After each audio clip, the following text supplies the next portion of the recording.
I don't know if any of you will know the answer, but it's something that I've always wondered. I'm very into politics, and I just finished my master's project last semester, and it was just a political guidebook. But I'd asked this in my 670 class. Do you think that creative problem solving could help the economy problems and all that other stuff if they were to sit down in Congress or just in the Senate and have people come in and teach them how to do this? Do you think that that would kind of stimulate this economy and try and find what our main problem is? I don't know.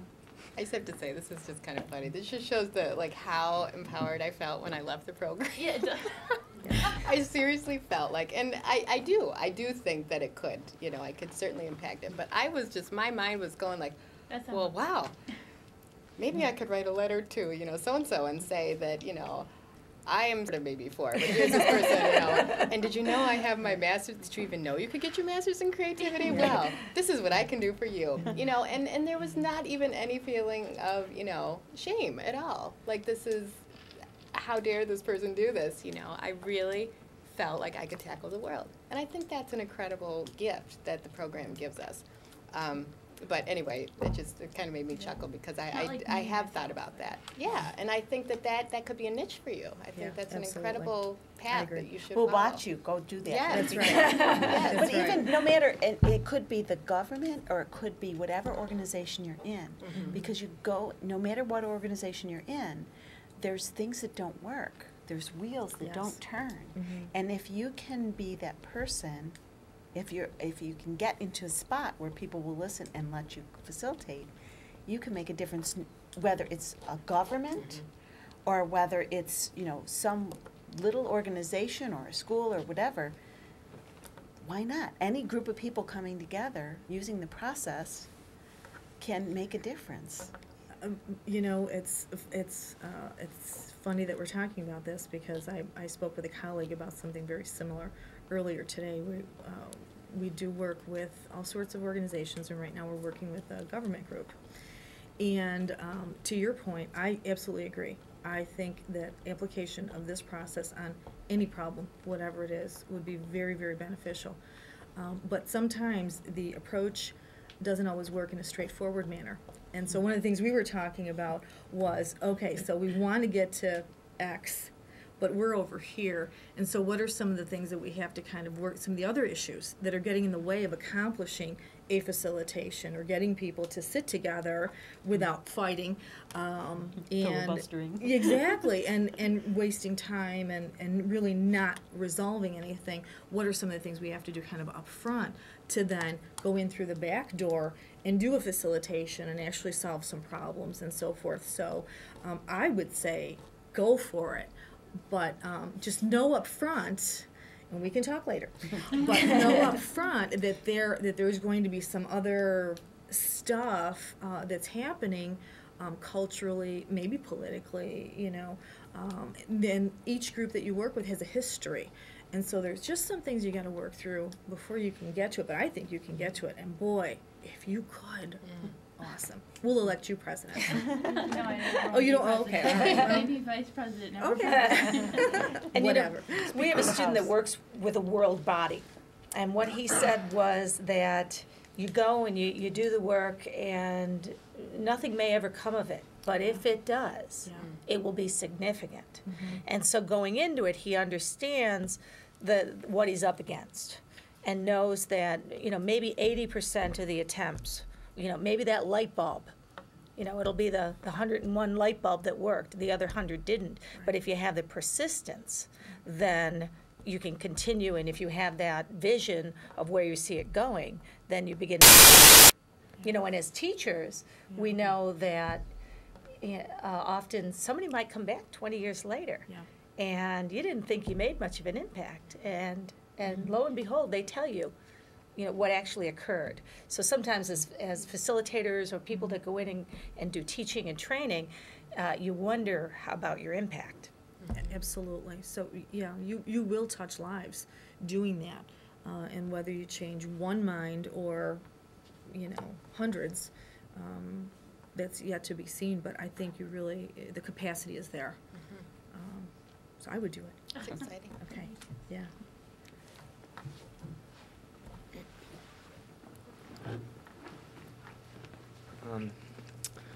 What types of things have you ladies done in the organizations you work?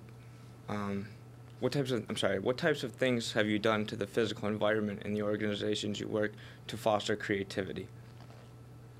I have toys everywhere.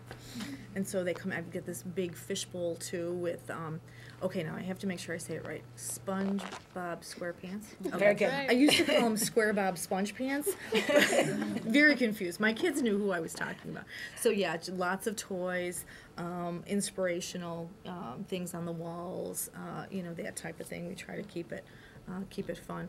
And we'll use different toys and things that we can share with folks that come into sessions. We recently did a session on social styles, so we're talking about personality styles, and we got little flamingo pens. They were bright pink with feathers coming off. Wonderful. So anything that'll kind of get folks to relax and set the tone. And usually colorful things, things they can play with and handle and take with them, seems to work for us. Well, Diego and I were actually just having this conversation. I work in a computer lab, so what do you do with the computer lab? I mean, the computers, the desks are there, you can't move them. But it's not about the physical space. It's what we do with the technology. So the technology I choose to purchase for the school and the technology I choose to use, I have Vision on my computer that I can shoot a chat to all of the students' computers. So that's my brainstorming tool. Mm-hmm. I ask a question and I'm going to shoot you a chat. Make sure you don't chat, that you just brainstorm ideas. And so there's all, smart technology with the smart notebook software where you can move things around. The technology is allowing us we can highlight things on the smart board. You don't need a highlighter. There's virtual Post-it notes. There's virtual everything. So all the tools that we use in creative studies there's virtual tools. And that's what I use in the computer lab, is all those virtual tools to help, with creativity as the students are using the computers to do creative things with content. We use humor a lot too, whether it's in our department or in the classroom. We use a lot of humor. But you would have to use something that's natural for you. And I don't mean to tell jokes, but just, to kind of approach it in almost a whimsical, fashion and engage folks, and then, continue that so that you're setting the stage and they're comfortable, they're laughing, and they're learning. You kind of, it's amazing how much they can learn when they're relaxed, but humor seems to help too. I have the differentiated instruction program is one of 4 in the graduate education department. So the directors of each program are in this little suite. So there's 4 offices. One is education administration, the other is deaf education, and the other is college personnel. And mine is over in the corner, and it's kind of funny because I cannot stand overhead lights.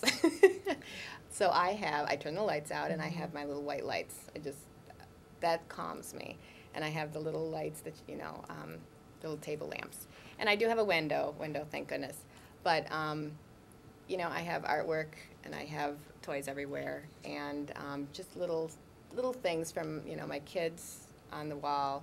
But it's funny because Canisius College is a little bit more straight-laced, or the faculty anyway. And once they got used to the fact that there's this, they call me the creativity girl on the corner.